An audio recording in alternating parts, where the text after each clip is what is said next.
Pour introduire le discours de Saint-Just sur la mort du roi, je vais faire la biographie de Saint-Just. Tout commence par sa naissance à Decize, dans la Nièvre, le 25 août 1767. À partir de 1776, il séjourne à Blérancourt, dans l'Aisne. Cette ville est très importante dans sa carrière. À 12 ans, il entre au collège Saint-Nicolas de Soissons, chez les oratoriens, où il est un élève brillant. D'octobre 1785 à juin 1786, il passe quelque temps au collège Louis le Grand. Vous retrouverez d'ailleurs ce collège pour beaucoup de révolutionnaires, si on regarde. Une fois sorti du collège, il se dispute avec sa famille et fugue. Suite à cette fugue, il se fait arrêter et donc il doit aller en prison pour 4 mois. Il se fait arrêter selon certains livres pour un vol qu'il a fait envers ses parents. D'octobre 1787 à juin 1788, il s'inscrit à la faculté de droit de Reims et réussit à obtenir son diplôme en quelques mois. Nous pouvons ensuite dire que lors de sa peine de prison, il commence à écrire Organ. C'est un poème en 8000 vers qui est assez long à lire et très dur à lire, je trouve. Il y met en cause l'Église et la royauté.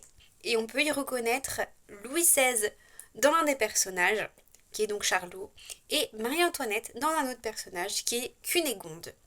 Il le finit lors des premiers mois de 1789. Et il est condamné à une nouvelle peine pour Organ, mais il se cache. Peu après, la Révolution éclate. En 1791, Saint-Just se prépare pour les élections. Et Saint-Just n'a que 24 ans à l'époque. Il va faire sa campagne pendant 4 mois, en étant très populaire à Blérancourt. Mais il est déclaré inéligible car il n'a que 24 ans et que l'éligibilité est à partir de 25. Il se prépare donc alors à l'élection de 1792 et il est élu le 5 septembre à 25 ans, à peine, 25 ans et quelques jours, car il est né le 25 août 1767. Il est le plus jeune député de l'Assemblée. Il fait son plus célèbre discours à la Convention, celui sur la mort du roi qui doit être jugé en tant qu'ennemi le 13 novembre 1792.